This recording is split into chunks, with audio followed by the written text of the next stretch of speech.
Kemudian Gandhari, yang duduk di dekatnya, berkata, Duryodhana, dengarkan aku. Janganlah membuat musuh-musuh Pandawa. Setiap kali konflik muncul, pertama-tama kita harus mencoba negosiasi, kemudian menawarkan hadiah, lalu menggunakan metode diplomatik lainnya, dan baru kemudian menggunakan kekerasan. Tetapi berperang untuk setiap masalah bukanlah sebuah solusi. Jika Anda hanya memberikan 5 desa yang mereka minta, Anda bisa berdamai dengan mereka. Setelah itu, para Pandawa sendiri akan menjaga kerajaan Anda dari keempat penjuru, seperti perisai pelindung. Anda akan tetap menjadi kaisar selamanya. Tolong dengarkanlah kata-kata Krishna, anakku, kata Gandhari. Setelah berpikir sejenak, Duryodhana berdiri, menghunus pedangnya dari sarungnya, dan berkata, Krishna, keberanian para Pandawa tidak hanya berasal dari kekuatan mereka sendiri, tetapi juga dari Anda. Karena kehadiranmu, mereka menjadi sangat percaya diri. Engkau bukanlah manusia biasa. Di medan perang, kami tidak dapat melakukan apapun untuk mencelakakanmu. Tapi sekarang, Anda berada di sini sendirian. Di sini, sekarang juga, aku akan menghabisimu. Kemudian Pandawa tidak akan punya tempat untuk berpaling. Mereka akan dipaksa masuk ke dalam hutan. Karena, mari kita akhiri Krishna. Mendengar hal itu, Krishna memberikan sedikit senyuman dan berkata, kalian berniat untuk membunuhku? Baiklah, ayo. Tetapi kamu saja tidak cukup. Bawalah 100 orang saudaramu sekaligus. Mari kita lihat. Kalian datang dengan pedang untuk menghabisi saya. Namun jika aku ingin menghancurkanmu, satu pandangan dari mataku sudah cukup. Dengan kata-kata ini, ia tiba-tiba menampakkan diri dalam wujudnya yang universal. Karna dan Duryodhana terlempar ke belakang, mendarat di kejauhan. Cahaya yang memancar dari Vishwarupanya terasa seperti kekuatan tertinggi bagi semua orang yang hadir. Dhritarashtra, yang buta, berkata, Krishna, saya dapat merasakan kekuatan ilahi Anda. Saya telah menjalani seluruh hidup saya tanpa melihat apapun. Berilah saya karunia penglihatan sekali ini saja, agar saya dapat melihatmu. Krishna menjawab, Tatha astu. Mata Dhritarashtra terbuka, dan ia melihat Vishwarupa Krishna. Ia sangat takjub dan diliputi oleh sukacita. Dalam pancaran cahaya Krishna yang cemerlang, ia melihat matahari, bulan, 9 benda langit, 3 dunia, semua dewa di alam Indra, ular ilahi Dewa Mahavishnu, Adishesha, inkarnasi-inkarnasinya, Dewi Laksmi, bahkan seluruh alam semesta. Dhritarashtra berseru, Krishna, cukup. Saya telah melihat bentuk ilahi dan keberuntungan Anda, dan itu sudah cukup. Dengan mata yang telah melihatmu ini, saya tidak memiliki keinginan untuk melihat hal lain di dunia ini. Ambillah kembali penglihatan saya. Dengan segera, Krishna menarik Vishwarupanya dan kembali ke bentuk manusia. Sambil meninggalkan tempat itu, ia berkata, Duryodhana, kehancuran dinasti Kuru ada di tanganmu. Pikirkanlah baik-baik. Dalam perjalanan keluar, Krishna mengangkat Karna yang telah jatuh ke tanah. Karna, malam ini aku akan menginap di rumah Vidura. Aku akan menunggumu di sana. Aku ingin berbicara denganmu secara pribadi. Maukah kamu datang? Krishna bertanya. Untuk sesaat, Karna tercengang. Tentu saja Krishna, jawabnya. Malam pun tiba, dan Karna yang dibebani oleh banyak keraguan, tiba di kediaman Vidura untuk menemui Krishna. Ia memasuki ruangan di mana Krishna sedang duduk.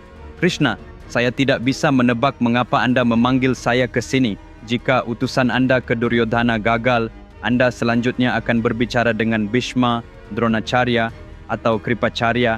Tetapi mengapa Anda memanggil saya secara khusus? Bolehkah saya tahu? Tanyanya. Krishna menjawab, karena aku perlu memberitahumu sebuah rahasia. Selama ini, kamu telah tersiksa oleh pertanyaan-pertanyaan tentang siapa dirimu, siapa yang telah meninggalkanmu di sungai ketika kamu masih kecil, siapa orang tua kandungmu. Saya memiliki jawaban atas keraguan seumur hidup itu. Karna, apakah kamu ingin mengetahuinya? Seketika, Karna bertanya, Anda tahu siapa orang tua saya yang sebenarnya? Tolong Krishna, beritahu saya. Krishna berkata, kamu tidak lain adalah putra sulung Kunti dan kakak dari Pandawa. Sebelum Kunti Devi menikah dengan Raja Pandu, atas karunia Dewa Matahari, dia mengandungmu. Dia melepaskan Anda ke sungai, dan dengan demikian Anda ditemukan oleh seorang wanita bernama Radha. Itulah mengapa Anda disebut Radheya. Teman-teman, percayakah Anda bahwa hanya dengan membaca satu cerita yang sangat menarik dapat mengubah hidup seseorang?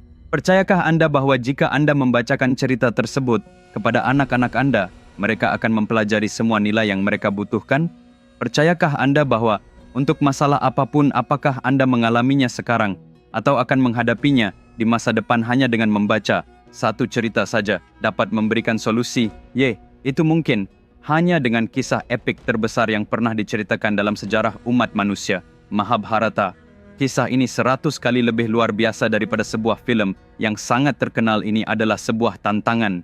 Mahabharata yang lengkap, yang ditulis dengan gaya Vikramaditya, tersedia dalam 2 jilid, baik dalam bentuk buku fisik maupun e-book di Amazon dan 43 toko online lainnya. Buku ini tersedia dalam 54 bahasa di seluruh dunia.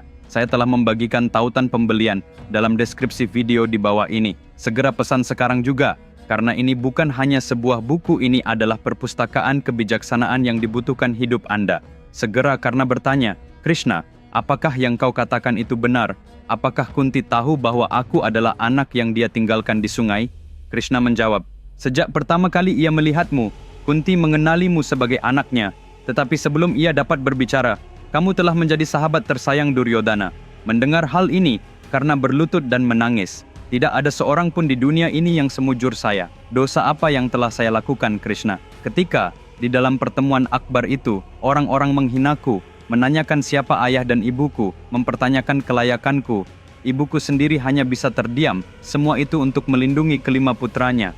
Namun, saya juga adalah putranya. Krishna, tidak bisakah ia mengatakan yang sebenarnya di depan semua orang untuk menyelamatkan kehormatanku? Karena menangis.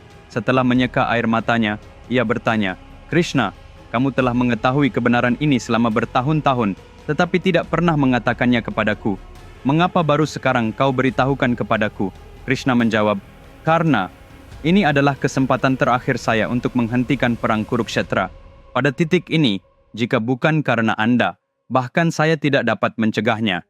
Kehidupan banyak orang dan nasib Dharma bergantung pada keputusan yang Anda buat sekarang. Saya akan menawarkan beberapa kemungkinan. Inilah cara saya mengupayakan gencatan senjata dengan Anda.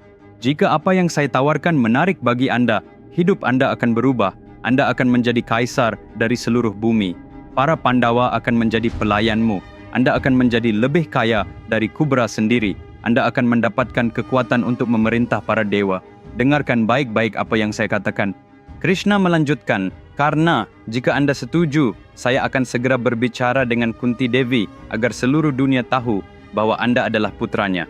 Kemudian, sebagai yang tertua dari Pandawa, semua hak akan menjadi milikmu. Anda akan menjadi kaisar. Duryodhana dan para Pandawa akan menundukkan kepala di hadapanmu. Anda akan menjadi suami pertama Draupadi. Semua kekayaan di bumi akan menjadi milikmu. Anda akan menjadi penguasa negeri ini. Tanpa ada perang atau setetes darah pun yang tumpah, Anda akan memerintah seluruh kerajaan. Apakah kamu menerima gencatan senjata ini? Karena menjawab, Krishna, tidak ada yang benar-benar tahu apa yang ada di dalam pikiranku, konflik batinku. Sekarang, izinkan saya untuk memberitahumu. Sampai hari ini, semua orang beranggapan bahwa saya adalah orang yang jahat, bahwa saya memiliki sifat yang keji, dan bahwa saya sendirilah yang telah merusak Duryodhana. Mereka mengira bahwa Duryodhana hanya menuruti kata-kata saya, bahwa ia mengabaikan nasihat orang lain karena saya telah menundukkannya. Tapi tahukah Anda yang sebenarnya, Krishna, Duryodhana tidak mengindahkan apapun yang saya katakan. Saya hanya menyuarakan apa yang sudah ingin ia lakukan, karena saya adalah temannya. Saya tahu apa yang ada di dalam hatinya. Dia akan melakukan apapun yang dia inginkan. Dia hanya mendengarkan ketika saya berbicara apa yang ingin dia dengar. Keyakinan orang-orang bahwa dia mengikuti setiap perintah saya adalah kebodohan belaka. Anda mengatakan bahwa jika saya mengindahkan kata-kata Anda, saya bisa menjadi seorang kaisar. Siapa bilang saya belum menjadi kaisar? Anda pikir Duryodhana telah memerintah Hastinapura selama 14 tahun terakhir. Itu salah. Akulah yang menjalankan kerajaan ini dari balik layar. Jika Duryodhana adalah raja, maka akulah yang membentuk raja tersebut. Dimanapun saya berdiri, disitulah raja-raja muncul. Jika saya berdiri bersama Pandawa, mereka akan menjadi kaisar sejak lama. Saya tidak memiliki sedikit pun keterikatan pada tahta. Anda juga mengatakan bahwa Anda akan menjadikan saya suami pertama Draupadi. Ingatlah, pada hari Swayamvara Draupadi, saya hanya pergi ke sana karena Duryodhana menginginkannya. Saya tidak memiliki keinginan sedikit pun untuknya. Jika saya bernafsu terhadap istri saudara-saudara saya sendiri, maka itu sama saja dengan bernafsu terhadap ibu saya. Mengapa engkau berpikir bahwa pikiranku sangat sederhana, Krishna? Teman, dalam episode berikutnya, konten akan mencapai tingkat yang sama sekali berbeda. Jangan sampai terlewatkan. Sampai jumpa lagi hari Sabtu depan di jam yang sama. Pesanlah buku Mahabharata saya sekarang juga. Saya telah memberikan tautan dalam deskripsi di bawah video ini. Jika Anda belum berlangganan saluran saya, silakan lakukan sekarang. Sampai jumpa, jaga diri kalian. Sampai jumpa.